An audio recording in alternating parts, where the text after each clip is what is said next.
Avant de commencer l'histoire, dites-nous d'où vous regardez en laissant un commentaire ci-dessous. Si vous appréciez cette vidéo, n'oubliez pas de liker et de vous abonner. Passez une merveilleuse journée. Profitez de l'histoire, tout le monde. Ethan Wong était à son 20e rendez-vous arrangé et prêt à abandonner complètement l'idée de l'amour. Non pas qu'il manquait de charme. À 32 ans, il était en réalité considéré comme l'un des célibataires les plus convoités. Le problème était sa fortune, plus de 2,8 milliards de dollars. Et il semblait que cela n'attirait que des femmes plus intéressées par sa carte de crédit que par son cœur. Ça doit être la pire idée que j'ai jamais eue, marmonna-t-il en ajustant le t-shirt bon marché que son assistant Liam avait acheté en solde. Son idée brillante avait été de prétendre être pauvre pour trouver le véritable amour. Pendant 2 semaines, il s'était déguisé en Noah Cruz, un ouvrier du bâtiment sans emploi, et avait été rejeté de manière de plus en plus créative par 19 femmes différentes. Emily s'était enfuie dès qu'elle avait appris qu'il était sans emploi. Olivia avait simulé une crise d'asthme, et Lorraine, Lorraine lui avait carrément donné 5 dollars par pitié. Maintenant, assis dans un café, Ethan était prêt à jeter l'éponge. Une dernière tentative, et ensuite il retournerait au monde des relations superficielles. Le 20e rendez-vous était avec une certaine Ava Torres. Elle avait 28 ans et travaillait comme prospectrice d'or. Sa photo de profil montrait une femme avec un sourire sincère, sans filtre, clairement prise en extérieur. À 16h15, personne ne s'était présenté. Ethan commença à se lever lorsque la porte du café s'ouvrit brusquement. Une femme entra en courant comme si elle fuyait un incendie. Ses cheveux bruns étaient en désordre. Ses mains étaient couvertes de terre. Une traînée de boue marquait sa joue droite, et ses vêtements semblaient avoir traversé une bataille. « Désolé » cria-t-elle à tout le café. « Y a-t-il un Noah ici ?» Ethan se leva, un peu abasourdi. « Je suis Noah. »« Ouf, Dieu merci » soupira-t-elle en posant un sac à dos usé sur une chaise. « Avatar. Enchanté de vous rencontrer. Désolé d'être en retard et pour mon apparence. On a eu un petit, effondrement à la mine. »« Un effondrement » demanda Ethan, inquiète. « Rien de grave, » répondit-elle en balayant l'air, en voyant voler un peu plus de terre. « Juste un mur de galerie qui a décidé de s'effondrer au moment où je partais. Heureusement que je suis petite. J'ai rampé en dessous. » Ethan la regarda de haut en bas. Elle semblait avoir perdu un combat de lutte contre le sol, mais elle souriait comme si c'était la chose la plus normale au monde. « Vous allez bien ?»« Bien sûr, » dit-elle en haussant les épaules. « Ça fait partie du métier. »« Wow. Cet endroit est chic. Vous êtes sûr de pouvoir vous le permettre ? » ?»« Je peux payer ma part, aucun problème. » Pour la première fois en 2 semaines, Ethan fut pris au dépourvu de manière positive. « Non, je peux gérer 2 cafés. »« Vous êtes sûr ? Je sais ce que c'est d'être fauché. J'ai vécu de nouilles instantanées pendant 2 mois d'affilée. » Ava s'approcha du comptoir, et Ethan la regarda saluer la barista par son prénom, demander des nouvelles de son fils et laisser un pourboire généreux, même si elle comptait visiblement chaque centime. « C'est bon, » dit-elle en revenant avec 2 cafés. « Alors, Noah, dites-moi, que faites-vous à part être entre 2 jobs en ce moment ?» La question était simple, mais la manière dont elle la posa, sans jugement, juste avec une curiosité sincère, désarma complètement Ethan. « Je travaille dans le bâtiment, en train de repenser ma vie en ce moment. »« Je comprends, » hocha Ava, grattant la terre sous ses ongles. « Mon père disait toujours que parfois, la vie vous force à vous arrêter pour trouver une nouvelle direction. Votre père était prospecteur aussi ? » Il l'était, dit-elle doucement. Il est mort il y a 5 ans. Un accident de travail. Mais il m'a appris quelque chose d'important. Ne jamais juger quelqu'un par son compte en banque. Jugez-les par leur caractère. Ethan sentit quelque chose se serrer dans sa poitrine. Je suis désolé. Massé. Elle sourit. Mais vous savez ce qui est drôle ? Après sa mort, plein de gens sont venus proposer leur aide. Ils voulaient tous acheter notre terrain pour presque rien. Et vous avez vendu ? Ava manqua de recracher son café en riant. Pas question. J'ai décidé d'apprendre le métier moi-même. Ça a été dur de convaincre les autres prospecteurs qu'une fille de 23 ans savait ce qu'elle faisait. Comment avez-vous réussi ? J'ai prouvé que je pouvais le faire. Et aussi, elle fit une grimace amusante, je cuisine très bien. Je les ai conquis avec ma nourriture. Mes lasagnes sont légendaires par ici. Ethan rit, vraiment, pour la première fois depuis des semaines. Que savez-vous faire d'autre à part cuisiner et prospecter ? Oh, plein de trucs inutiles, dit Ava, comptant sur ses doigts tachés de terre. Je peux imiter les cris d'oiseaux, faire des origamis avec des serviettes, nommer toutes les capitales du monde, et j'ai une grand-mère de 78 ans qui est meilleure que le FBI pour enquêter sur les petits amis. Que voulez-vous dire ? La semaine dernière, elle a vu un homme à l'épicerie, a pensé qu'il pourrait être un bon parti pour moi, et s'est approchée de lui. Elle lui a demandé, « Avez-vous des intentions sérieuses avec la petite fille de quelqu'un d'autre ?» devant tout le monde. Ethan éclata de rire. « Et qu'est-ce qui s'est passé ? Le pauvre a failli faire une crise cardiaque, mais elle a obtenu son numéro de téléphone, dit Ava en faisant une grimace. Maintenant, elle planifie un dîner décontracté pour nous présenter. Je vais devoir prétendre que j'ai attrapé quelque chose de contagieux. Ils parlèrent pendant 2 heures comme de vieux amis. Ava partagea des histoires amusantes sur la vie à la mine, sa grand-mère entremetteuse et son rêve de moderniser la petite entreprise familiale. Pour la première fois en semaine, Ethan se sentit complètement détendu. Il n'avait pas besoin d'impressionner qui que ce soit ou d'inventer des histoires. Il pouvait simplement être lui-même. « Vous êtes différent des autres gars », dit Ava alors qu'il se préparait à partir. « Différent comment ? La plupart d'entre eux parlent juste de ce qu'ils veulent posséder, des voitures, des maisons, du statut. Vous posez des questions sur ce qui compte vraiment. » Ethan sought. « Peut être parce que vous avez des choses intéressantes à dire. Puis-je vous poser une question un peu directe ? Pinzua. Voulez-vous sortir à nouveau ? Peut être ce week-end ? Je pourrais cuisiner pour vous. Je promets que c'est meilleur que le café de ce dîner. » Le cœur d'Ethan s'emballa. Après 19 rejets, quelqu'un voulait enfin un deuxième rendez-vous. « J'adorais rice. Sopa. » Ava se leva et passa son sac à dos usé sur son épaule. « Vous avez une voiture, ou vous avez besoin que je vous raccompagne ? » Mon pick-up est de 2010, mais il roule bien. Ethan hésita une seconde. Sa Porsche était garée à 2 pâtés de maison. « J'ai une voiture. »« Merci. »« Parfait. Voici mon adresse, » dit-elle en griffonnant sur une serviette. « Samedi à 19. »« Et Noah ? » ?»« Oui. »« Vanessa for me. » Mes lasagnes mettent les gens dans un coma alimentaire. Elle sortit en faisant un signe de la main, et Ethan resta sur le trottoir, souriant comme un idiot. Pour la première fois en 2 semaines, il se sentit vraiment heureux. Ce qu'il n'avait pas remarqué, c'était la femme de l'autre côté de la rue, élégamment vêtue avec des lunettes de soleil, qui venait de prendre des photos de toute la scène. Sophia Wong rangea son téléphone avec un sourire froid. Son grand frère mijotait clairement quelque chose d'étrange. Et si Ethan voulait prétendre être pauvre, elle allait découvrir exactement pourquoi. Le samedi arriva plus vite qu'Ethan ne l'avait prévu, et il se retrouva devant le miroir de la salle de bain, essayant de décider s'il était nerveux ou excité. Probablement les deux. « Monsieur Ethan, êtes-vous sûr de ne pas vouloir que je vous accompagne ?» demanda Liam pour la 3e fois, en rangeant les vêtements de pauvre dans le placard. « Liam, c'est juste un dîner, pas une mission d'espionnage. Avec tout le respect que je vous dois, monsieur, après 2 semaines à prétendre être un ouvrier du bâtiment, je dirais que c'est précisément une mission d'espionnage. » Ethan soupira et enfila une chemise en flanelle qui coûtait moins que le pourboire qu'il laissait habituellement dans les restaurants. C'est différent. Ava est authentique. Authentique ? Elle ne s'intéresse pas à ce que j'ai. Elle ne sait même pas ce que j'ai. Liam lui lança un regard sceptique. Et quand comptez-vous lui dire ? Quand le moment sera venu, dit Ethan, prenant les clés de la Honda Civic empruntée, ce qui pourrait être jamais. L'adresse d'Ava mena Ethan dans une partie de Dallas où il n'était jamais allé. De petites maisons, des voitures plus anciennes, des jardins bien entretenus mais modestes. On aurait dit un autre monde.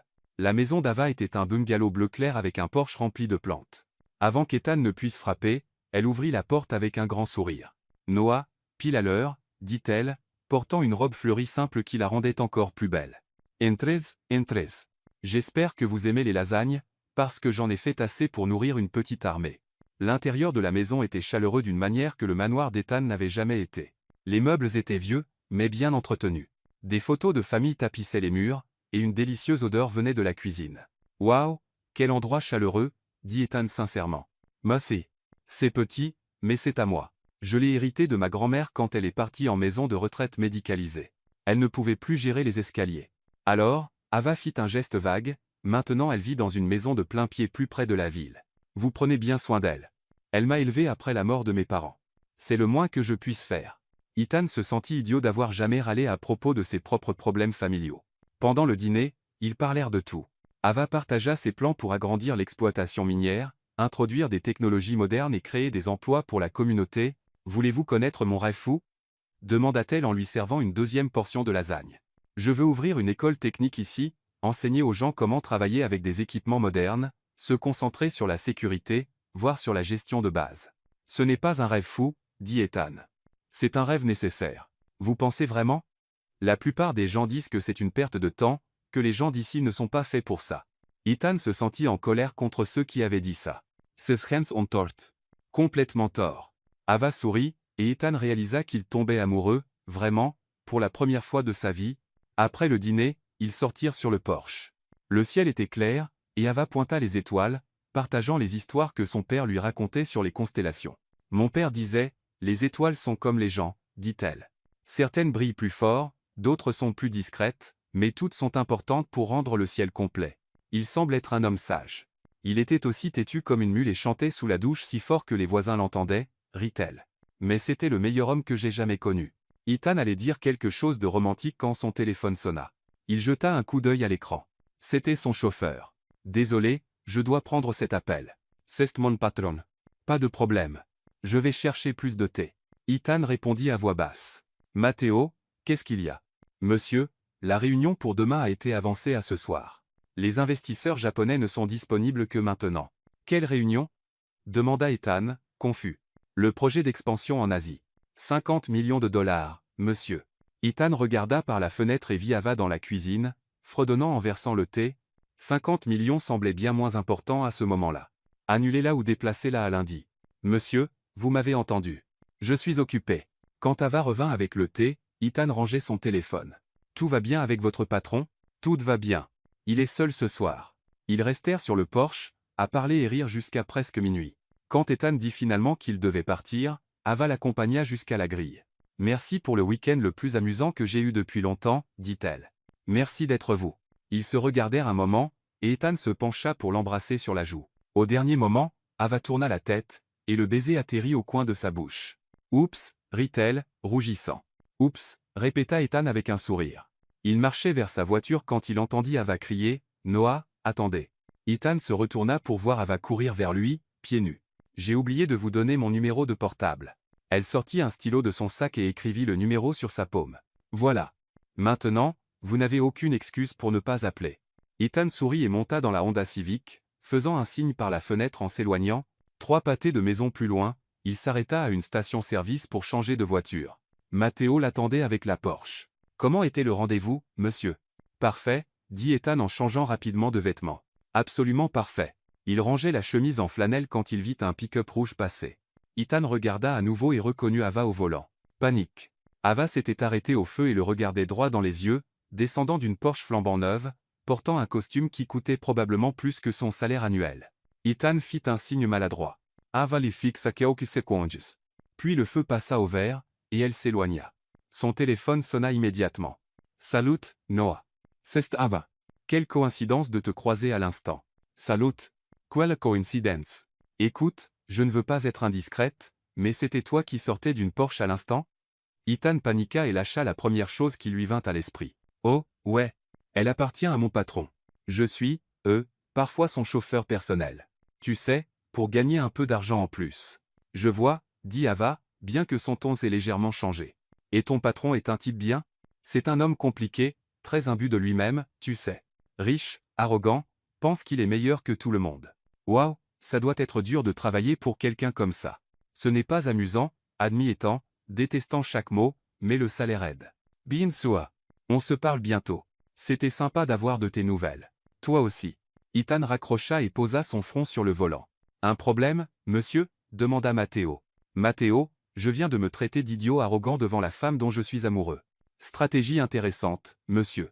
Ce n'est pas une stratégie. C'est du désespoir. Ethan rentra chez lui, se demandant comment il allait expliquer ce mensonge. Mais une chose était sûre. Il ne pouvait pas perdre Ava. Elle était la meilleure chose qui lui soit arrivée depuis des années. Le lundi suivant, Ava appela avec une proposition qui le rendit à la fois excité et terrifié. Noah, ça te dirait de voir où je travaille? Ne t'inquiète pas, je ne te ferai pas porter de roche. Mais je pense que ce serait sympa que tu vois mon monde. Ethan accepta immédiatement sans réfléchir aux conséquences. 2 heures plus tard, il conduisait la Honda Civic sur une route de terre qui semblait sans fin, suivant les indications d'Ava au téléphone. Quand tu verras un panneau indiquant propriété privée, défense d'entrée, tu seras arrivé, avait-elle dit en riant. Le site minier de la famille Thor était très différent de ce qu'Ethan avait imaginé. Ce n'était pas une énorme opération comme celle que sa société finançait habituellement, mais c'était organisé, propre, et clairement géré avec soin. Ava l'accueillit, portant un casque jaune et des bottes en caoutchouc, parfaitement dans son élément. Bienvenue dans mon bureau, dit-elle, désignant les sites d'excavation autour d'eux. Ce n'est pas très glamour, mais ça paie les factures. Ethan regarda autour de lui, sincèrement fasciné. Il n'avait jamais vu une opération minière de près, et les solutions artisanales ingénieuses l'impressionnaient vraiment. Comment as-tu appris à faire tout ça? Mon père m'a appris quand j'étais petite, et après sa mort, les autres mineurs d'ici m'ont aidé. Les gens ici se soutiennent vraiment, dit Ava, pointant un groupe de travailleurs. C'est Sam là. Bah. C'est notre expert en équipement. Mia est notre géologue autodidacte. Et Koa? Eh bien, Koa est spécialisé dans le café assez fort pour réveiller les morts. Une femme plus âgée apparut à la porte d'une petite maison sur la propriété, agitant la main avec énergie. C'est ma grand-mère Elena, cria Ava. Viens, il faut que tu la rencontres, mais je te préviens, elle va t'interroger comme si tu étais un suspect de meurtre. Grand-mère Elena avait 78 ans, mesurait 1,50 m, et avait la prestance d'un général. Ses petits yeux perçants scannèrent Ethan de la tête aux pieds en 3 secondes. Donc, vous êtes Noah, dit-elle, comme si elle identifiait un nouveau type d'insecte. Interessant. Enchanté de vous rencontrer, madame, dit Ethan, tendant la main. Elle la serra, fronçant les sourcils. Vos mains sont trop douces pour un ouvrier du bâtiment. Ethan déglutit difficilement. Je suis sans travail depuis un moment, et, même sans emploi, vous utilisez de la crème pour les mains? Grand-mère Elena haussa un sourcil. Grand-mère. Intervint Ava, laisse-le tranquille. Tout le monde n'aime pas avoir des mains comme du papier de verre. Je fais juste une observation, ma chère, répondit grand-mère Elena, mais ses yeux restèrent fixés sur Ethan. Il n'est pas ordinaire. Pas ordinaire comment? Demanda Ava. Je cherche encore à comprendre. Ava emmena Ethan faire une visite complète du site, expliquant chaque partie du processus avec une énergie contagieuse. Ethan essaya d'aider en portant quelques seaux, mais il était évident qu'il n'avait jamais fait de travail physique de sa vie. Noah, tu tiens ça comme si ça allait exploser, rit Ava, le regardant lutter avec un seau d'eau. Désolé, je ne suis pas habitué à ça. Quel genre de travail dans le bâtiment as-tu dit que tu faisais? Demanda Sam, surgissant de nulle part. Oi. Administratif. Plus de paperasse que de travail physique. Compris, dit Sam, clairement peu convaincu. En l'espace de 20 minutes, Ethan réussit à faire tomber 3 seaux, trébucher sur un tuyau et presque tomber dans un trou. Ava trova lunch. Tu es officiellement la personne la moins coordonnée que j'ai jamais rencontrée, dit-elle en l'aidant à se relever après sa 4e chute. Désolé, je suis un peu rouillé. Rouillé? Noah, on dirait que tu n'as jamais vu de la terre de ta vie. À l'heure du déjeuner, Ava la mena à une table en bois sous un arbre où grand-mère Elena avait préparé des sandwichs pour tout le monde. Assieds-toi ici, dit Ava, tirant une chaise. Je veux te montrer quelque chose. Elle sortit une boîte de vieilles photos de son sac et les manipula avec soin. Ce sont des photos de mon père travaillant ici. Il a tout commencé de zéro.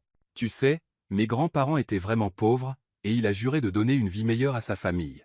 Ethan regarda les photos d'un homme qui aimait clairement ce qu'il faisait, souriant même lorsqu'il était couvert de terre. Il a l'air vraiment heureux. Il l'était. Même les jours difficiles, il disait qu'il préférait être maître de son propre avenir que travailler pour quelqu'un qui ne respectait pas sa dignité, dit Ava, pointant une photo de son père lui apprenant à utiliser une machine. Il me disait toujours. Ava, l'argent, ça se gagne, mais le respect, ça se gagne avec qui tu es. Ethan sentit une boule dans sa gorge. Il avait raison. C'est pourquoi je ne vendrai jamais cet endroit. Peu importe combien d'offres arrivent ou combien d'argent on me propose, c'est son héritage. Ethan allait répondre quand une voiture gouvernementale s'arrêta au bord du site minier. Une femme bien habillée, portant un tailleur chic et des lunettes de soleil, en sortit, tenant un porte-bloc. « Excusez-moi, » appela-t-elle. « Je viens du département des services sociaux régionaux. Je dois effectuer une inspection de routine. » Ava fronça les sourcils. « C'est étrange. Nous n'avons jamais eu d'inspection auparavant. » La femme s'approcha, et Ethan manqua de s'étouffer avec son sandwich. C'était Sofia, sa sœur. « Je suis l'assistante sociale, Clara Vega, » dit Sofia, clairement nerveuse. « Je dois vérifier les conditions de travail et d'autres choses. »« Quel genre d'autres choses ?» demanda Ava, méfiante. « Vérifier s'il y a des irrégularités ou des personnes, suspectes travaillant ici. » Sofia regarda directement Ethan, qui commença à transpirer. « Et vous êtes ?» demanda Ava à Sofia. « Je suis Clara. Et vous la dites. Clara de Vega. Clara Quinto. Vega Santos, » répéta Ava, sceptique. C'est un nom composé. Très composé. Ethan réalisa qu'il devait faire quelque chose avant que Sofia ne gâche tout. En fait, dit-il en se levant, c'est ma cousine. Ta cousine? Dirent Ava et Sofia en même temps. Ouais, ma cousine Clara, du côté de ma mère. Famille très compliquée. Compliquée comment? Demanda Ava. Ethan paniqua et commença à inventer. Eh bien, ma tante a épousé un gars nommé Vega, puis a divorcé et épousé un Santos mais a gardé les 2 noms, et Clara ici a toujours été un peu bizarre. Bizarre? Siffla Sofia. Dans le bon sens, ajouta Ethan rapidement. Elle a toujours voulu être assistante sociale. Depuis qu'elle était petite, elle faisait semblant d'inspecter sa maison de poupée. Ava regarda d'Ethan à Sofia, clairement confuse. Et pourquoi vous vous ressemblez? Génétique? Dirent Ethan et Sophia ensemble. Génétique forte, ajouta Ethan. Famille très similaire. Grand-mère Elena, qui avait observé toute la scène en silence, se leva et dit sèchement, famille étrange, celle-là. Sophia resta encore 10 minutes, essayant de maintenir le rôle, mais elle était clairement hors de son élément. Elle finit par inventer une excuse sur le besoin d'inspecter d'autres endroits et partit. Ta cousine est intéressante, dit Ava une fois Sophia partie. Ouais, elle a toujours été un peu différente. Et depuis quand les assistantes sociales font des inspections en talons hauts de créateurs? Ethan regarda Ava, qui souriait d'une manière qui montrait qu'elle savait que quelque chose n'allait pas. Ouais, elle a toujours été un peu trop portée sur les apparences. Noah, dit Ava, se rapprochant de lui, veux-tu me dire ce qui se passe vraiment? Ethan regarda dans ses yeux et faillit tout lui dire, il ne se passe rien. Juste une famille folle qui est. Ibn, folle.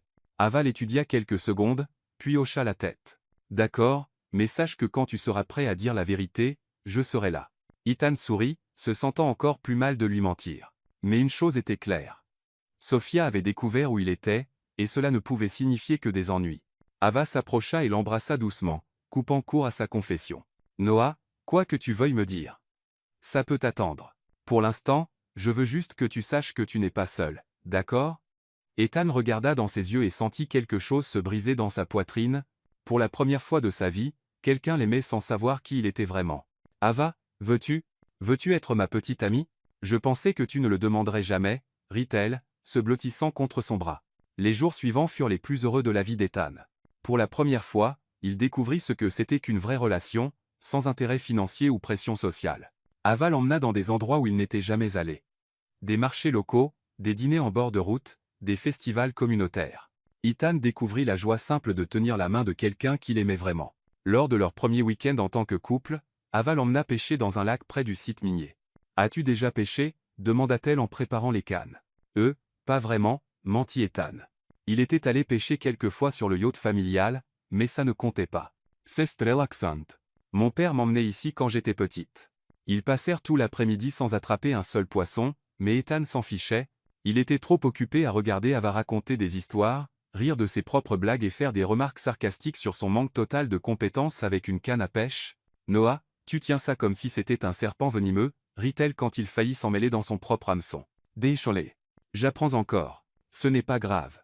C'est amusant de te regarder essayer. » Lors de leur deuxième semaine de relation, Ava lui apprit à faire des lasagnes de toutes pièces. « Le secret, c'est de faire la pâte à la main, dit-elle, tous deux couverts de farine dans sa cuisine. Il faut sentir la texture. » Ethan, qui avait mangé dans des restaurants 5 étoiles partout dans le monde, n'avait jamais autant aimé cuisiner, principalement parce qu'Ava trouvait hilarant de le voir lutter avec des ingrédients de base. « Tu n'as jamais cassé un œuf avant » demanda-t-elle, stupéfaite. « J'ai toujours mangé dehors ou commandé à emporter. »« Mon Dieu, Noah, tu es un peu inutile, hein » dit-elle, mais elle riait. « Je suis complètement inutile. Heureusement pour toi, j'aime les gars inutiles. » Lors de la 3e semaine, Ethan emmena Ava dîner dans un restaurant un peu plus cher. Pas trop chic, mais clairement au-dessus de son budget habituel. « Noah, es-tu sûr de pouvoir te le permettre » murmura-t-elle en regardant le menu. « J'ai un job temporaire, mentit-il. Installation de système de sécurité. Ça paie bien. C'est super, sourit Ava. Mais la prochaine fois, allons chez Lee. La nourriture est meilleure et coûte un tiers de ça. » Pendant le dîner, elle parla de ses plans pour agrandir le site minier, de l'école technique qu'elle voulait construire, et de comment elle voulait améliorer la vie de toute la communauté. « Tu sais ce qui m'impressionne le plus chez toi » demanda Ethan. « Quoi? Tu ne rêves pas petit. La plupart des gens veulent plus d'argent pour eux-mêmes. Toi, tu veux plus d'argent pour aider tout le monde. C'est parce que je sais ce que c'est de needing de l'aide et de ne pas en avoir, dit Ava simplement. Quand mon père est mort, sans la communauté, je n'y serais pas arrivé. Maintenant, c'est à mon tour de rendre l'appareil. » Ethan tomba encore plus amoureux d'elle. Lors de la 4e semaine, ils allèrent à un festival de musique country dans la ville voisine. Ava portait une robe fleurie simple et des bottes de cow-boy, et Ethan pensa qu'elle n'avait jamais été plus belle. « Sais-tu danser le country » demanda-t-elle quand le groupe commença à jouer. « Aucune idée, admit Ethan. Viens, je vais t'apprendre. » Ils dansèrent pendant des heures, Ethan marchant sur les pieds d'Ava plus de fois qu'il ne pouvait compter, mais elle riait à chaque faux pas. « Tu progresses » mentit-elle effrontément quand il réussit 3 pas sans trébucher. « Tu es une terrible menteuse, rit Ethan. Je le suis, mais tu essaies, et c'est ce qui compte. » Pendant une chanson plus lente, Ava posa sa tête sur l'épaule d'Ethan. « Noah ? Oui ? Je t'aime. Ethan s'arrêta de danser un instant et la regarda. « Je t'aime aussi, dit-il, et pour la première fois, il le pensait vraiment. Ils s'embrassèrent au milieu de la piste de danse pendant que la musique jouait et que les gens dansaient tout autour d'eux. Ethan n'avait jamais été aussi heureux de sa vie. Pendant ce temps, de l'autre côté de la ville, Sophia était dans le bureau d'un détective privé qui avait clairement connu de meilleurs jours. « Alors, Madame Wong, que voulez-vous que j'enquête exactement ?» demanda Diego Navarro, un homme dans la cinquantaine avec une moustache douteuse et un tiroir plein de canettes de bière vide. « Mon frère agit de manière très étrange, prétendant être pauvre, sortant avec une fille mineure. » « Ah ah, Diego nota quelque chose. » Crise de la quarantaine classique. Ce n'est pas une crise de la quarantaine. Il est le PDG de Wong Industries. Il ne peut pas se permettre de prétendre être quelqu'un d'autre. Campris. Vous voulez que je le suive? Je veux que vous découvriez tout sur cet avatar, et je veux des rapports détaillés sur où va mon frère, ce qu'il fait, et avec qui il parle. Ça coûtera 3000 par semaine. Le prix m'importe peu.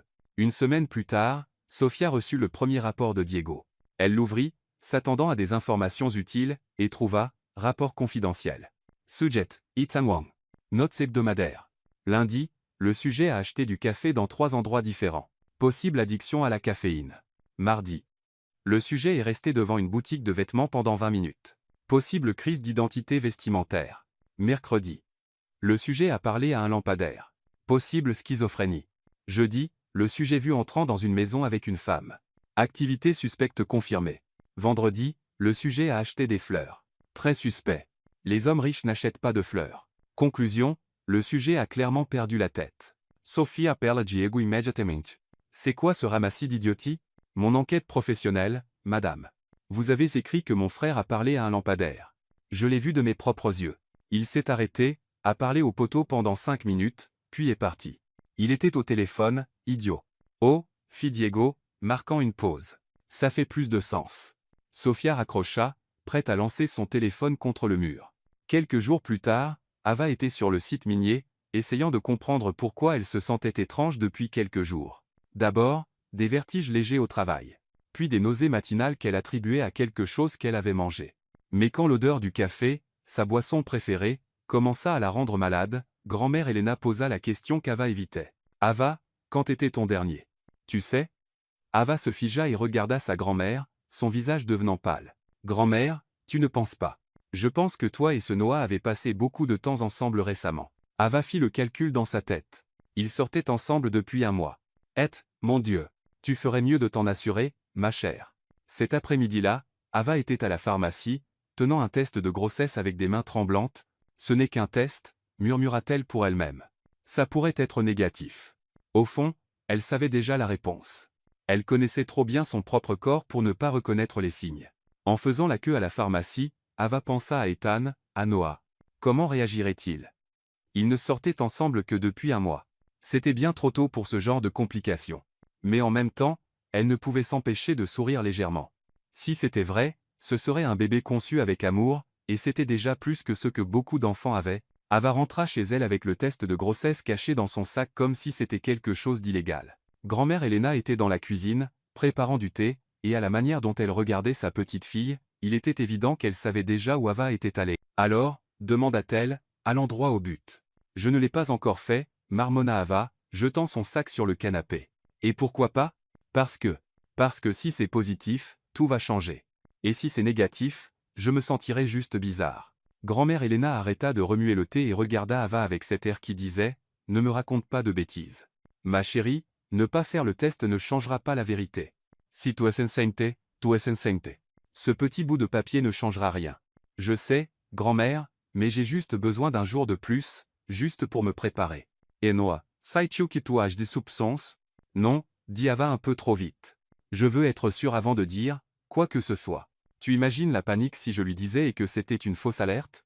Grand-mère Elena hocha la tête, mais son regard disait qu'elle pensait qu'Ava avait juste peur. De l'autre côté de la ville, Ethan traversait sa propre crise au bureau.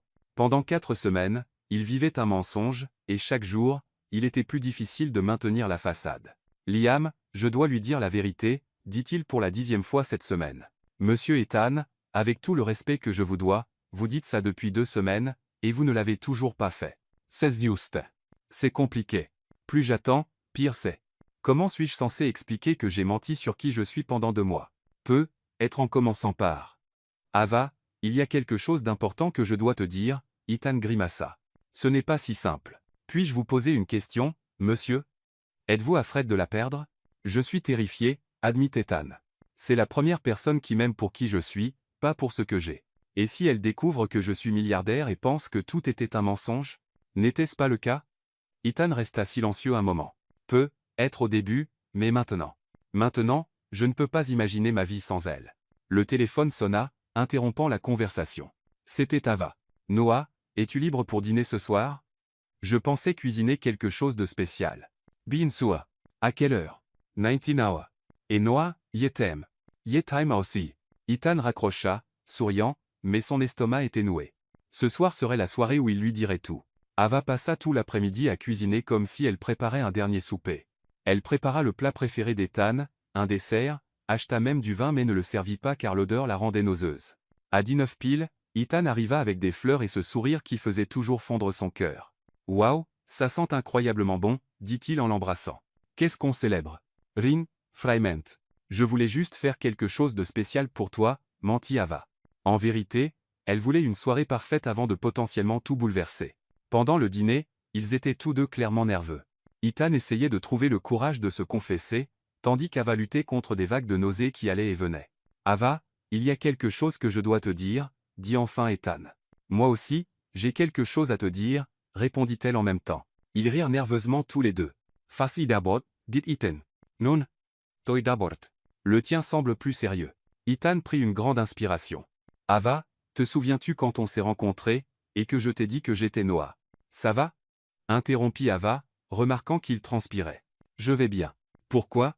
Tu as l'air un peu pâle. » Ava se leva pour prendre de l'eau, et soudain, la pièce se mit à tourner.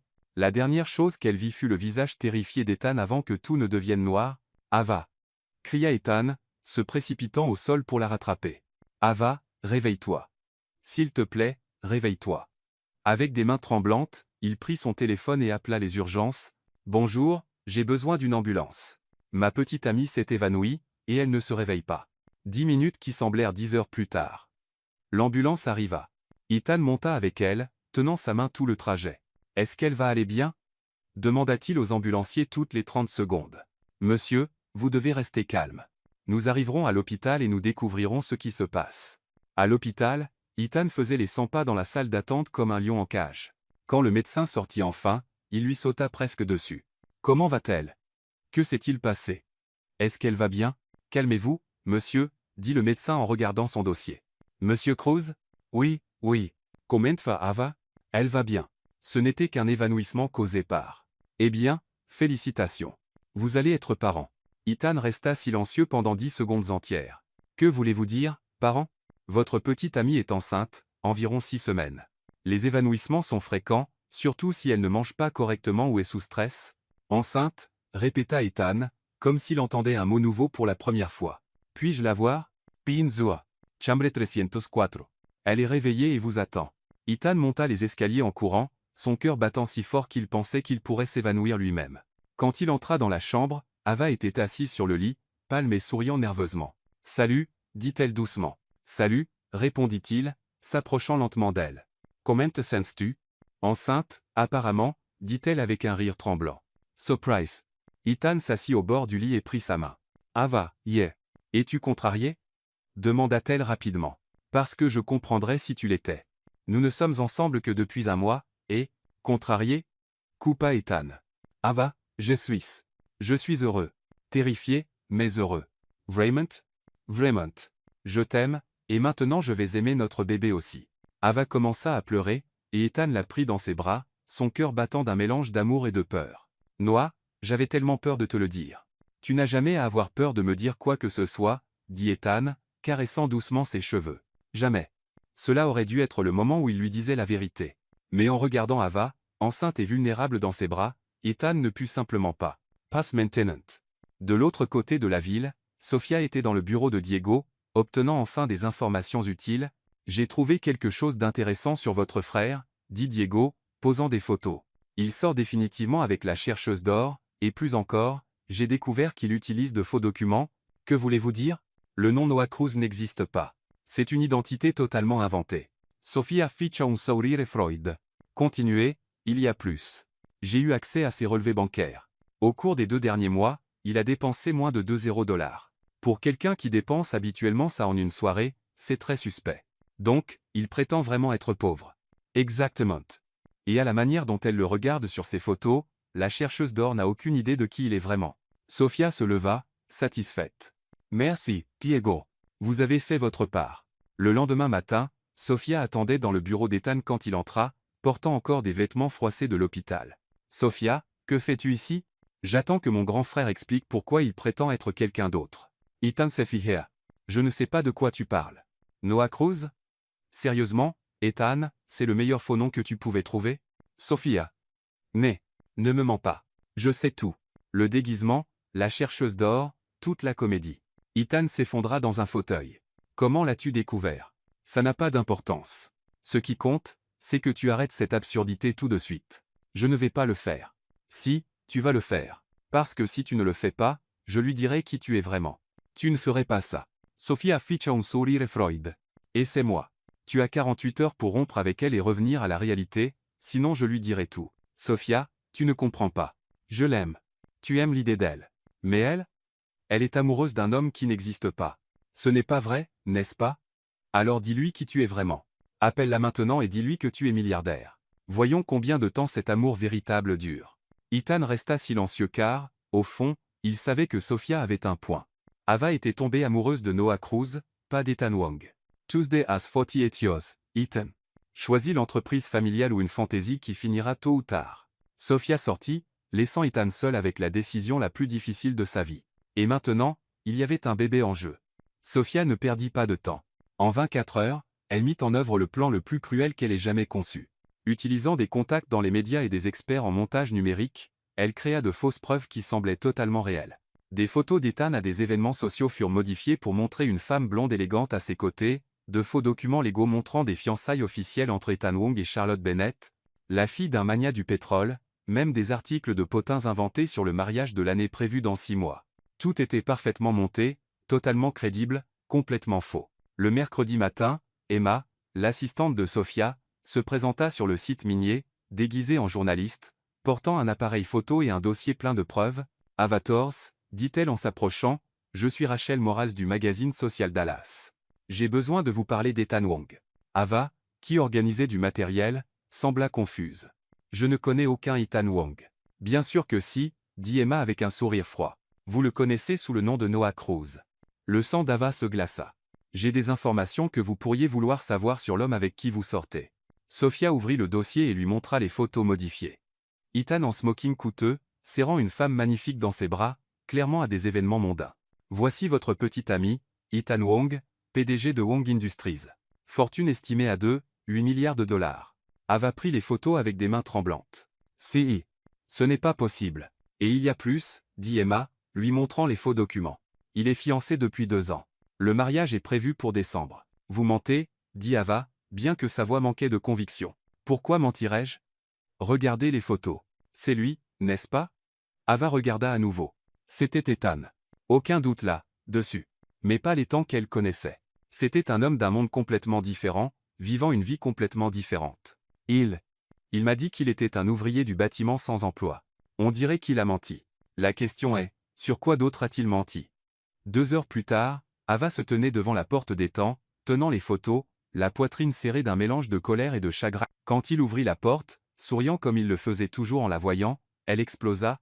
Qui est Charlotte Bennett? Le sourire d'Ethan disparut instantanément. Ava, je peux expliquer. Expliquer? Cria-t-elle, lui jetant les photos au visage. Tu veux expliquer pourquoi tu es fiancé à une autre femme depuis 2 ans? Ethan regarda les photos, confus. Ava, ce n'est pas. Ce n'est pas quoi? Ce n'est pas toi? Parce que c'est clairement toi sur ces photos. C'est moi. Mais, tu m'as menti. Ava pleurait maintenant, la douleur et la colère se déversant. Tu as inventé toute ta vie. Un ouvrier du bâtiment sans emploi, Noah Cruz? Tout n'était que mensonge. Ava, s'il te plaît, laisse-moi expliquer. Ces photos ne sont pas. Et je suis enceinte. Cria-t-elle. Je suis enceinte d'un homme qui n'existe même pas. Ethan tenta de s'approcher.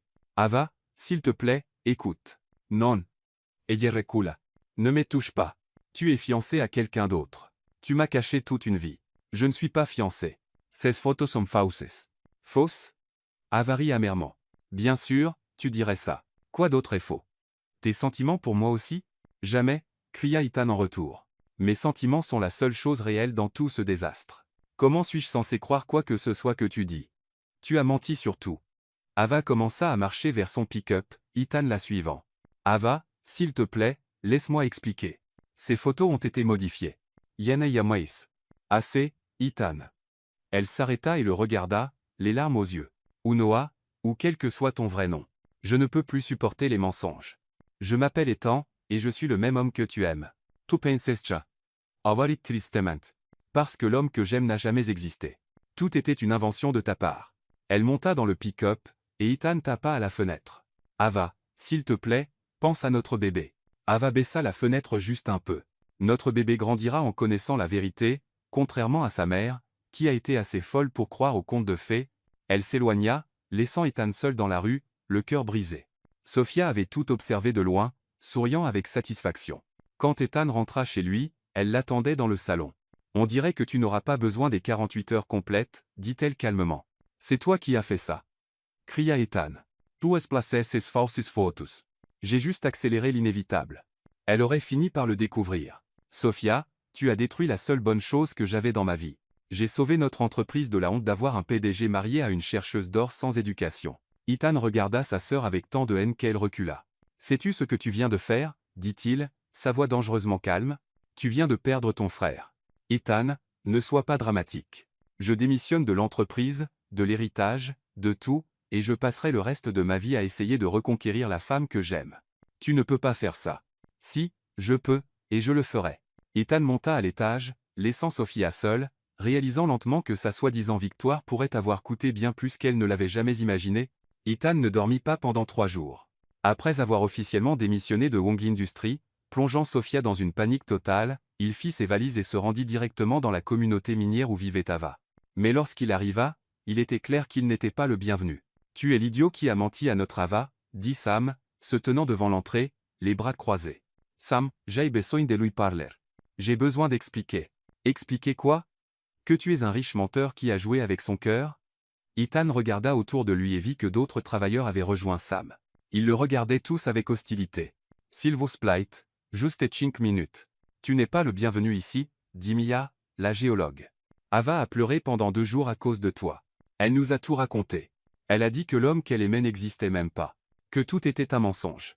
Qu'elle est enceinte d'un fantôme. » Ethan sentit comme un couteau lui transpercer la poitrine. Où travaille-t-elle? Même enceinte et le cœur brisé, elle travaille. Contrairement à certains gosses de riches gâtés, elle a des responsabilités. Ethan réussit à contourner le groupe et trouva Ava dans une zone plus reculée du site minier, manipulant une machine de tamisage de sédiments. Même de loin, il pouvait voir qu'elle semblait plus mince, pâle, mais travaillait avec la même détermination que toujours. Elle était enceinte de son enfant et travaillait encore dur sous le soleil brûlant. Ethan se cacha derrière des arbres et l'observa pendant 1 heure. De temps en temps, Ava s'arrêtait pour se reposer, posant doucement sa main sur son ventre encore petit, puis reprenait le travail. Son expression était concentrée, comme il s'en souvenait, mais il y avait une profonde tristesse dans ses yeux. « Tu admires ton œuvre » dit une voix froide derrière lui. Ethan se retourna et vit grand-mère Helena, les bras croisés, avec un regard assez perçant pour tuer. « Madame Helena, yeah. Épargne-moi. Tu es un lâche qui a joué avec ma petite fille comme si elle était un jouet. Ce n'est pas vrai. Je l'aime. L'amour » Grand-mère Helena laissa échapper un rire amer. « Tu appelles ça de l'amour? Mentir sur qui tu es? La faire tomber amoureuse d'un homme fictif? Je n'avais pas prévu que ça se passe comme ça. Les choses m'ont échappé. Et tu n'as pas eu le courage de dire la vérité. Pas même quand tu as appris qu'elle était enceinte. » Ethan baissa les yeux, honteux. « Tu sais ce qui est le plus triste, » continua grand-mère Helena. « Elle t'aimait vraiment, le Noah Cruz que tu as inventé. Elle aimait un homme qui était honnête, travailleur, respectueux. Cet homme n'a jamais été réel. Je peux être cet homme. J'ai abandonné l'entreprise, laissé toute ma vie derrière moi. Pourquoi? Pour continuer à faire semblant? Pour continuer à jouer un rôle? Non. Pour être moi-même pour la première fois. » Grand-mère Helena l'étudia longuement. « Tu veux prouver que tu as changé? Que tu es digne de ma petite fille? Oui. N'importe quoi. Alors, dis la vérité, admets tes mensonges, et demande pardon. » Ethan déglutit difficilement. « Et si je fais ça, m'aiderez-vous à montrer à Ava que je l'aime vraiment? Si tu fais ça, je croirai qu'il y a peu, être une petite chance que tu mérites d'essayer. Le dimanche matin, Ethan se tenait sur la place du village. Le marché en plein air était bondé. Toute la communauté était rassemblée. Il vit Ava de l'autre côté de la place, vendant des artisanats pour gagner un peu d'argent supplémentaire. Ethan monta sur une caisse en bois au centre de la place et cria « Excusez-moi, puis-je avoir l'attention de tout le monde ?» Les bavardages cessèrent. Ava le regarda, surprise et furieuse. « Je m'appelle Ethan Wong, pas Noah Cruz. J'ai menti à vous tous. » Des murmures choqués parcoururent la foule. « Je suis le PDG d'une entreprise de plusieurs milliards de dollars. J'ai prétendu être pauvre pour trouver le véritable amour, et dans le processus, j'ai blessé la femme la plus incroyable que j'ai jamais rencontrée. » Ava ne bougea pas, mais des larmes coulaient sur son visage. « Je suis un lâche, un menteur. Et le pire, c'est que quand Ava m'a donné la chance de dire la vérité, je n'ai pas eu le courage, même en sachant qu'elle était enceinte de mon enfant. » La foule était maintenant complètement silencieuse. « Je ne mérite pas son pardon, mais je veux que vous sachiez tous qu'Avatar est la femme la plus honnête, courageuse et généreuse que j'ai jamais connue, et j'ai détruit ça avec mes mensonges. » Ethan descendit de la caisse, humilié mais étrangement plus léger. Ava le fixa longuement, puis se retourna, et s'éloigna. Mais pour la première fois en une semaine, elle ne courut pas. Elle le marcha simplement. Et pour Ethan, cela semblait un rayon d'espoir. 3 jours après la confession publique d'Ethan, Ava travaillait près de la zone de déchargement quand un camion reculait pour déverser du gravier. Le conducteur, distrait par son téléphone, ne vit pas qu'Ava était accroupie derrière le camion, vérifiant un équipement. « Ava, bouge !» cria Sam en voyant le camion continuer à reculer. Ava leva les yeux et vit le pare-chocs arrière à quelques mètres. Pendant une seconde, elle se figea. Le conducteur ne pouvait pas la voir dans les rétroviseurs. Ethan, qui venait d'arriver, la vit et n'hésita pas une seconde. Il courut droit vers Ava et plongea, la poussant hors du chemin avec force. Ils roulèrent ensemble au sol, Ethan la protégeant instinctivement avec son corps. Le camion passa à quelques centimètres de l'endroit où ils étaient juste avant. « Arrêtez le camion !» crièrent plusieurs travailleurs. Le conducteur freina enfin et sauta dehors, paniqué. « Mon Dieu, je ne l'ai pas vu. Je n'ai vu personne. » Ethan se releva rapidement, vérifiant Ava. « Es-tu blessé ?» Ava était en état de choc, respirant lourdement. « Jay. Je ne pense pas. Le bébé va bien ?» demanda-t-il, l'aidant à s'asseoir. « Je pense que oui, » dit-elle, posant sa main sur son ventre. « Tu m'as sauvé. » Ethan s'était écorché le bras et la jambe sur le gravier, mais il s'en fichait. « Es-tu sûr que tu vas bien ? Allons à l'hôpital, juste pour être sûr. »« Pas besoin, je. »« Ava, s'il te plaît, pour le bébé. » Elle hocha la tête, encore secouée. À l'hôpital, après les examens, le médecin confirma qu'Ava et le bébé allaient bien. « Juste une frayeur. Aucun dommage, » dit le médecin. « Mais c'est une bonne idée de rester en observation quelques heures, juste pour être sûr. » Quand ils furent seuls dans la chambre, Ava regarda Ethan, curieuse de savoir pourquoi il était là. « Pourquoi étais-tu sur le site minier ? » « J'espérais avoir une chance de te parler, Ava. Je sais que tu m'as demandé de partir, mais je ne pouvais pas. Je ne pouvais pas m'en aller en sachant que tu es enceinte et être ne plus jamais te voir. » Ava soupira. « Ethan, j'ai besoin de te poser une question, et je veux toute la vérité cette fois. N'importe quoi. Pourquoi as-tu vraiment prétendu être pauvre ? Et ne me donne pas une réponse préparée. Je veux savoir ce qui se passait vraiment dans ta tête. » Ethan s'assit sur la chaise à côté du lit. « Parce que je me sentais comme un fantôme dans ma propre vie. » « Que veux-tu dire, Ava ? As-tu déjà pensé à ce que ça fait de ne jamais savoir si les gens t'aiment vraiment ? Depuis que je suis enfant, je ne voyais de l'intérêt dans les yeux des gens que lorsqu'ils découvraient mon nom de famille, des amis qui m'utilisaient pour impressionner leurs parents. Des petites amies qui changeaient complètement quand elles voyaient ma maison. Et tu pensais que ce serait pareil avec moi ? J'avais peur que ce le soit parce que tu étais trop parfaite pour être vraie. Une femme belle, intelligente, avec du caractère, qui se soucie des gens, je pensais. Si elle découvre que je suis milliardaire, elle commencera à agir différemment, comme toutes les autres. Et quand as-tu réalisé que tu avais tort ? Au moment où tu as proposé tes économies quand tu pensais que j'avais des ennuis. Aucune femme dans ma vie ne s'est jamais inquiétée de savoir si j'avais assez d'argent pour quoi que ce soit. Tu t'es inquiété de savoir si je pouvais payer un café, et pourtant tu as continué à mentir. Parce que j'ai paniqué. Comment allais-je expliquer 2 mois de mensonges ? Comment allais-je dire « Salut, Ava ». En fait, je suis milliardaire et j'ai prétendu être pauvre pour te tester. Ça semblait horrible même dans ma tête. Ava resta silencieuse quelques minutes. Ethan, tu m'as fait tomber amoureuse de quelqu'un qui n'existe pas. Ce n'est pas vrai, dit-il fermement. L'homme qui a dansé avec toi, qui a essayé d'aider sur le site minier et a été un désastre, qui a ri à tes histoires, qui t'aime plus que la vie elle-même, cet homme existe, c'est moi. Mais tu as menti sur tout le reste. J'ai menti sur l'argent et mon nom. Je n'ai pas menti sur mes sentiments. Chaque je t'aime était réel. Chaque moment heureux avec toi était réel. Ava le regarda, avec des yeux larmoyants. Comment vais-je te faire confiance à nouveau? Comment saurais-je que tu ne mens pas sur d'autres choses? Parce que dorénavant, tu sauras tout de moi. Compte bancaire, propriété, famille, passé, tout. Pas de secrets. Et si je décide que je ne veux pas réessayer? Ethan sentit sa poitrine se serrer. Alors je respecterai ça. Mais, Ava, notre enfant mérite un père présent. Même si tu ne veux pas de moi comme mari, laisse-moi être un père. Ava posa sa tête sur l'oreiller, épuisée émotionnellement. J'ai besoin de temps pour tout assimiler. Combien de temps te faut-il? Je ne sais pas. Ça pourrait être des semaines. Ça pourrait être des mois. Peut-être que je ne pardonnerai jamais complètement. Ethan hocha la tête, essayant de cacher sa douleur. J'attendrai aussi longtemps qu'il faudra. Et si je décide que je veux que tu restes à l'écart, alors je respecterai ton choix. Mais je serai toujours là pour toi et notre enfant si tu changes d'avis. Ava le regarda longamente. Pourquoi as-tu risqué de te blesser pour me sauver aujourd'hui, après tout ce qui s'est passé?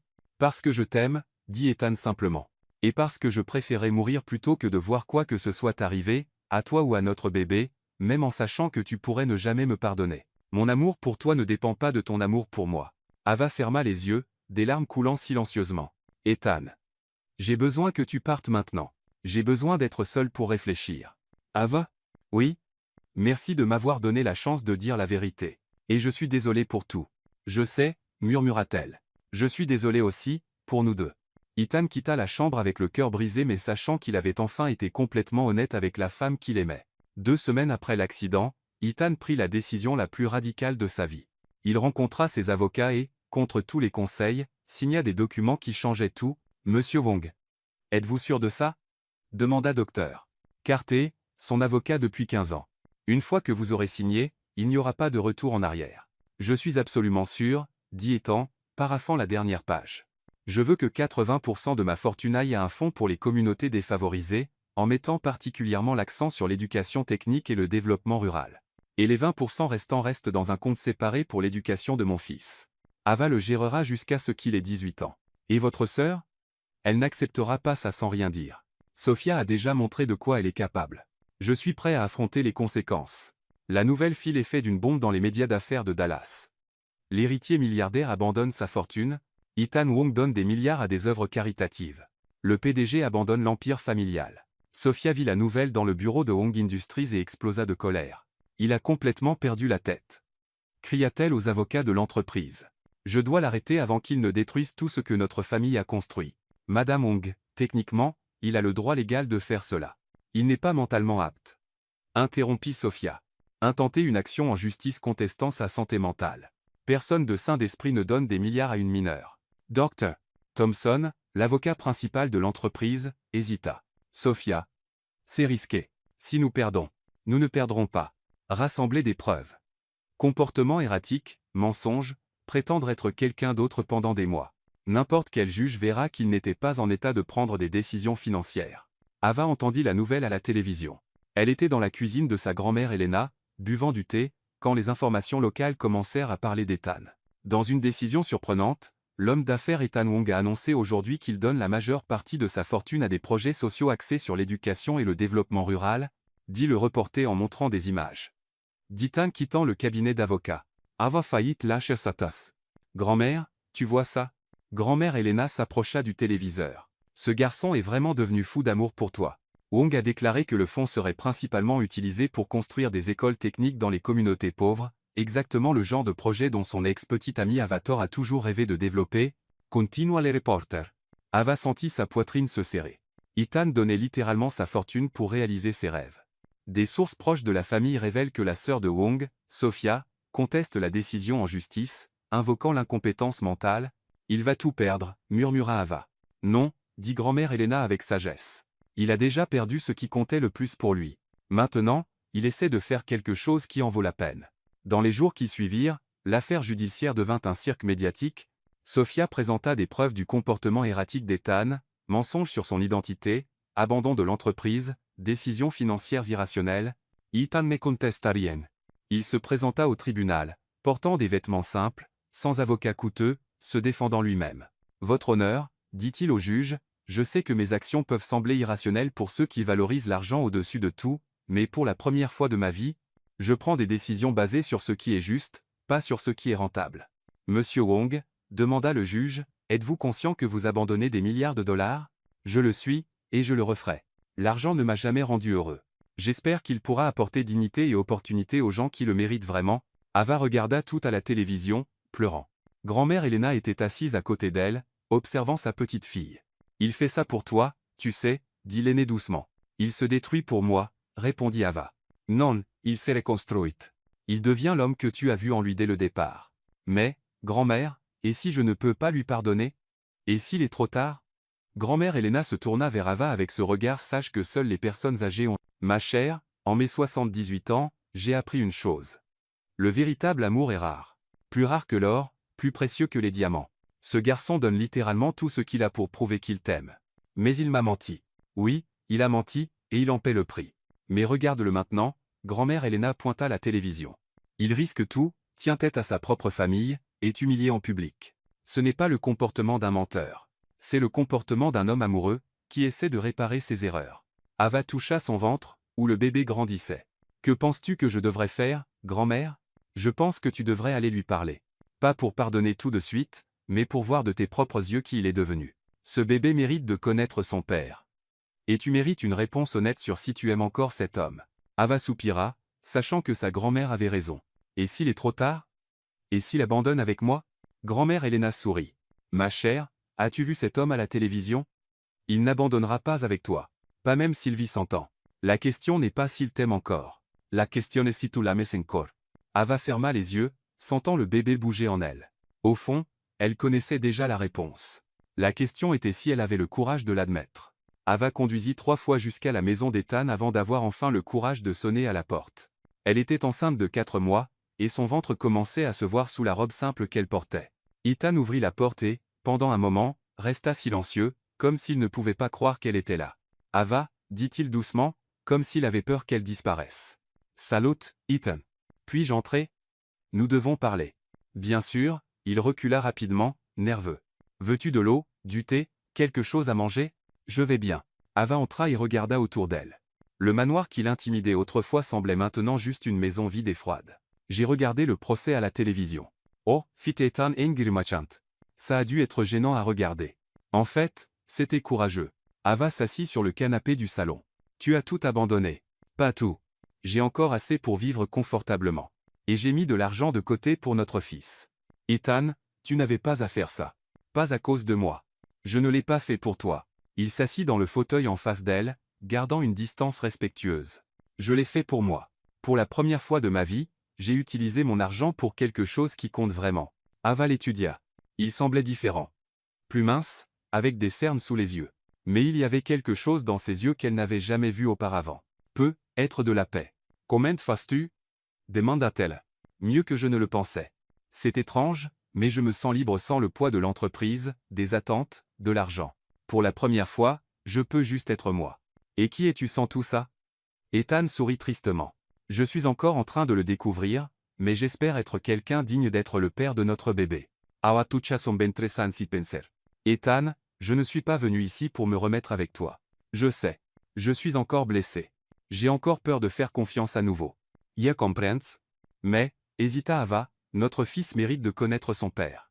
Et tu mérites une chance d'être père. Le cœur d'Ethan s'emballa. Qu'est-ce que ça veut dire? Ça veut dire qu'on peut essayer d'être amis, pour le bébé. Voir comment les choses évoluent. Ami, répéta Ethan, comme s'il testait le mot. C'est tout ce que je peux offrir pour le moment. Alors j'accepte, dit-il immédiatement. J'accepte tout ce que tu me donnes. Ils parlèrent pendant 2 heures. Ethan partagea ses plans pour le fonds caritatif, comment il voulait être impliqué dans la grossesse, ses peurs d'être père. Ava parla de la grossesse, de la réaction de la communauté à son don, de ses propres peurs. Quand Ava se leva pour partir, Ethan l'accompagna jusqu'à la porte. Ava, puis-je te poser une question? Pinsua. Penses-tu que, un jour, peut-être, nous pourrions réessayer? Ava le regarda longuement. Je ne sais pas, Ethan. Honnêtement, je ne sais pas. C'est d'accord. Être ami, c'est un début. Ça l'est, acquiesça-t-elle. Dans les jours qui suivirent, Ava ne pouvait s'empêcher de penser à une chose qui la dérangeait. Même si Ethan avait menti sur son identité, quelque chose dans ses photos de fiançailles supposées ne collait pas. Elle connaissait Ethan assez bien pour savoir qu'il n'aurait pas caché des fiançailles de 2 ans. Plus elle y pensait, plus elle devenait méfiante envers Sophia. Le jeudi, Ava prit une décision impulsive. Elle conduisit jusqu'au bâtiment de Wong Industries, déterminée à confronter Sophia et à exiger des réponses. « Je veux parler à Sophia Wong », dit-elle à la réceptionniste. « Avez-vous un rendez-vous » ? « Non, mais c'est à propos d'Ethan Wong. »« C'est urgent. » La réceptionniste hésita, puis dit, « 30 étages, dernière porte à droite. » Ava prit l'ascenseur, le cœur battant. Lorsqu'elle atteignit l'étage, elle entendit des voix venant du bureau de Sophia. La porte était légèrement entr'ouverte. « Êtes-vous sûr d'avoir détruit toutes les preuves » dit la voix de Sophia. « Oui, Madame Wang. Tous les emails ont été supprimés, les reçus jetés, » répondit une voix masculine. Ava se cacha près de la porte, écoutant. « Et les photos originales » demanda Sophia. « Elles sont toutes ici dans ce dossier. Sans retouche, comme vous l'avez demandé. Si quelqu'un compare celle-ci avec celle montrée à la prospectrice, la différence sera évidente tout de suite. Parfait. Nous allons tout brûler. Il ne doit rester aucune preuve que nous avons falsifié ces images. » Ava sentit un frisson lui parcourir l'échine. Il parlait de preuves de mensonge. « Et le détective » demanda l'homme. « Diego a déjà été payé pour se taire.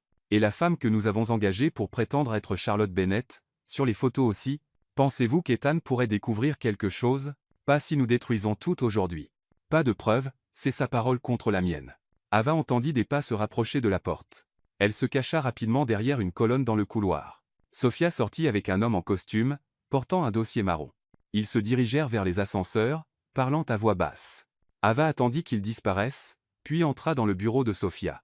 La pièce était en désordre, avec des papiers éparpillés sur le bureau. Elle chercha rapidement quelque chose qu'elle pourrait utiliser comme preuve. C'est alors qu'elle le vit, sur le bureau, un second dossier marron identique à celui que Sophia avait pris. À l'intérieur se trouvaient des photos, Ethan seul à des événements sociaux, sans femme à ses côtés. Au bord des photos, Ava pouvait voir des marques où d'autres personnes avaient été ajoutées numériquement. Il y avait aussi des reçus de paiement pour un éditeur graphique, des emails imprimés entre Sophia et quelqu'un nommé Charlotte H. Score, faux, et même un contrat avec un détective, Diego, pour des services d'investigation et la création de fausses preuves. « Mon Dieu » murmura Ava, feuilletant les documents. Elle a tout falsifié. Ava saisit le dossier entier et quitta rapidement le bureau. Dans l'ascenseur, ses mains tremblaient, tenant la preuve des mensonges de Sophia. 1 heure plus tard. Ava était chez Ethan, étalant les documents sur la table du salon. « Elle a tout falsifié » dit Ava, montrant les photos originales. Les fiançailles, Charlotte Bennett, tout était inventé pour nous séparer. Ethan regarda les preuves, un mélange de colère et de soulagement sur le visage. « Ethan, ça change tout. Sophia a menti exprès pour me manipuler. Ava, comprends-tu ce que cela signifie ? Ça signifie que j'ai été une idiote, dit Ava, les larmes commençant à couler. Ça signifie que j'ai cru un mensonge et que j'ai presque détruit notre chance de bonheur. Non, Ethan Princess Mains. Ça signifie que tu as été victime d'une manipulation cruelle, tout comme moi. Que faisons-nous maintenant ? Nous allons en justice. Sophia ne peut pas s'en tirer après ce qu'elle a fait. 2 jours plus tard, Ava et Ethan étaient au tribunal, présentant les preuves au juge. Sophia semblait pâle, clairement pas préparée à ce que ses mensonges soient exposés. Madame Wong, s'adressa le juge à Sophia, comment expliquez-vous ces preuves de falsification et de manipulation délibérée ? Je peux expliquer, bégaya Sophia. Nous avons des reçus à votre nom payant pour des retouches de photos numériques, des emails concernant la création de faux profils, et un contrat pour créer de fausses preuves, tous avec votre signature. Ava se leva. Votre honneur, puis-je parler ? Vous pouvez, Madame Thor. Sophia Wong a envoyé sa secrétaire me contacter, se faisant passer pour une journaliste. Elle m'a montré des photos falsifiées et de faux documents concernant des fiançailles qui n'ont jamais existé. Elle a détruit ma relation sur la base de mensonges calculés. Et quel impact cela a-t-il eu, Madame Thor ? Je suis enceinte de 4 mois. À cause de ces mensonges, j'ai failli priver mon fils de connaître son père. J'ai failli détruire un homme qui, malgré ses erreurs, m'a toujours vraiment aimé. Le juge frappa son marteau. Je rejette l'affaire d'incompétence mentale contre Ethan Wong. Sophia Wong répondra pour falsification, diffamation et fraude.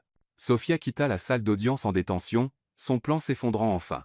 Dehors, Ava et Ethan marchèrent en silence. Molti, dit Ethan.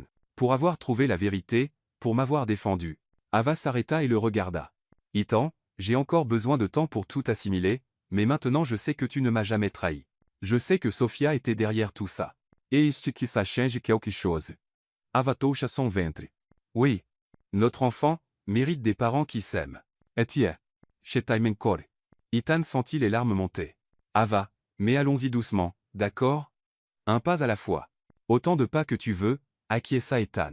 J'ai toute ma vie pour prouver que je mérite ta confiance. Ava sourit. Alors commençons par un café. Pas de mensonge cette fois. Pas de mensonge, promit Ethan. Plus Yamois. 3 mois après le procès, Ava était enceinte de 8 mois quand Ethan fit la demande qui changerait tout pour toujours. Ils étaient sur le porche d'Ava, regardant le coucher du soleil. Ethan était devenu partie intégrante de sa routine, l'accompagnant aux rendez-vous médicaux, aidant avec la prospection quand elle le permettait, et regagnant lentement sa confiance. Ava, dit Ethan, se tournant vers elle, j'ai besoin de te dire quelque chose. Quoi donc? Demanda-t-elle, touchant doucement son ventre. Ces derniers mois ont été les meilleurs de ma vie. Pas à cause de l'argent que j'ai donné ou des changements que j'ai faits, mais parce que j'ai appris ce qui compte vraiment. Ethan s'agenouilla devant elle, sortant une bague simple de sa poche. Avatar, veux-tu m'épouser? Pas Ethan Wong, le milliardaire. Moi, l'homme qui t'aime plus que la vie elle-même. Ava regarda la bague, un solitaire modeste, joli sans être ostentatoire, puis dans ses yeux, plein d'espoir et de peur. Ethan, es-tu sûr? Après tout ce qui s'est passé? Je suis sûr. Je veux passer le reste de ma vie à prouver que je te mérite. Je veux que notre enfant grandisse dans une famille bâtie sur l'amour véritable. Oui, dit Ava, les larmes coulant. Oui, je veux t'épouser. Ethan glissa la bague à son doigt avec des mains tremblantes et l'embrassa comme si c'était la première fois. Mais j'ai des conditions, dit Ava alors qu'ils se séparaient. Tout ce que tu veux. Une honnêteté totale pour toujours. Pas de mensonges, pas de secrets. Je promets. On est exemplaire. Pas délinquant. Je promets. Et notre enfant apprendra la valeur des choses simples. Je promets tout. Ethan l'embrassa à nouveau. Je t'aime, Ava. Le vrai Ethan t'aime. Le mariage eut lieu 2 semaines plus tard, une cérémonie touchante à l'église communautaire. Ava, enceinte de 9 mois, portait une robe simple qui mettait en valeur sa beauté naturelle. Ethan se tenait à l'autel, nerveux mais rayonnant. Ava, prenez-vous Ethan Wong pour époux, pour l'aimer et le respecter dans la maladie et la santé, dans la richesse et la pauvreté, demanda le pasteur. Oui, je le veux, dit Ava, les yeux brillants. Et vous, Ethan, prenez-vous Ava pour épouse, promettant de l'honorer et de la protéger chaque jour de votre vie? Oui, je le veux, dit Ethan, la voix chargée d'émotion. Je vous déclare mari et femme. Vous pouvez embrasser la mariée. Le baiser fut long et passionné, scellant non seulement leur mariage mais aussi le triomphe de l'amour véritable sur tous les mensonges et manipulations. 5 jours après le mariage, Ava entra en travail au milieu de la nuit. Ethan, cria-t-elle depuis le lit. C'est l'heure. Ethan se réveilla en pleine panique. Maintenant? Que dois-je faire? Respire profondément et emmène-moi à l'hôpital. Sur le chemin, Ethan conduisit comme un fou, parlant sans arrêt pour se calmer plus qu'Ava. Tout va bien se passer. Tout va bien se passer. Tout va bien se passer. Ethan, cria Ava à travers une contraction, arrête de parler et conduis. À l'hôpital, après 8 heures de travail, Lucas naquit enfin. Quand le médecin plaça le bébé dans les bras d'Ava, un silence emplit la pièce. Regarde-le, Ethan, murmura Ava, les larmes coulant. Notre fils. Ethan toucha le petit visage de Lucas, complètement submergé. Il est parfait. Absolument parfait. Salut, Lucas, murmura Ava. Je suis ta maman. Et ce pleurnichard ici est ton papa. Et je te promets, mon fils, dit Ethan, la voix brisée par l'émotion, je te dirai toujours la vérité. Je te protégerai toujours, et j'aimerai toujours ta mère plus que tout. Lucas ouvrit les yeux pour la première fois et regarda directement son père. Ethan fondit en larmes. Il m'a regardé, Ava. Notre fils m'a regardé. Il sait que tu es son papa, sourit Ava. Il sait qu'il est aimé. 2 semaines plus tard, alors qu'ils s'adaptaient à leur nouvelle routine à la maison, ils reçurent une visite inattendue. Sophia se présenta à la porte, mince et humble, très différente de la femme fière qu'elle était il y a quelques mois. « Puis-je entrer » demanda-t-elle hésitante. « Je sais que je ne le mérite pas. » Ava regarda Ethan, qui hocha la tête. « Sophia, dit Ethan, que veux-tu? Je suis venu m'excuser du fond du cœur et rencontrer mon neveu. » Sophia, tu as failli détruire notre famille, dit Ava, mais sans colère dans la voix. Je sais, et je porterai cette culpabilité pour le reste de ma vie. Sophia s'approcha du berceau où Lucas dormait. Mais, en vous regardant, lui et vous deux. Je comprends maintenant ce qu'est le véritable amour. Et que comptes-tu faire maintenant? Demanda Ethan. Reconstruire ma vie de zéro. Sans mensonge, sans manipulation. J'ai appris que l'argent sans amour ne vaut rien. Ava se leva et, à la surprise générale, serra Sophia dans ses bras. Je te pardonne, dit-elle. Pas pour ce que tu as fait, mais parce que tout le monde mérite une seconde chance. Sophia pleura dans les bras d'Ava. Merci. Je ne le mérite pas, mais merci. Lucas aura besoin d'une tante, dit Ava, reculant. Si tu es prête à être une meilleure personne. Je le suis, promis Sofia. Je le jure. 6 mois plus tard, un dimanche après-midi, la famille était réunie sur le porche. Ava allaitait Lucas pendant qu'Ethan lisait les nouvelles sur les projets de la fondation qu'il avait lancée. La première école technique ouvrira la semaine prochaine, dit-il. Elle aidera plus de 200 familles dans la région. Ton père serait fier, dit Ava à Lucas. Il change le monde un projet à la fois. Grand-mère Elena arriva, portant une tarte. Comment vont mes garçons? Heureux, grand-mère, sourit Ava, complètement heureuse. Sofia arriva ensuite, apportant un cadeau pour Lucas. Au cours des derniers mois, elle était devenue une présence constante et bienvenue dans la famille. Comment va mon neveu préféré? Dit-elle, faisant des grimaces au bébé. C'est ton seul neveu, rit Ethan. Alors il est définitivement le préféré, plaisanta Sofia, regardant sa famille, belle et heureuse. Ava en bonne santé, Lucas grandissant, Sofia devenant une meilleure personne, grand-mère Elena souriant. Ethan se souvenait du temps où il prétendait être Noah Cruz, désespéré de trouver le véritable amour.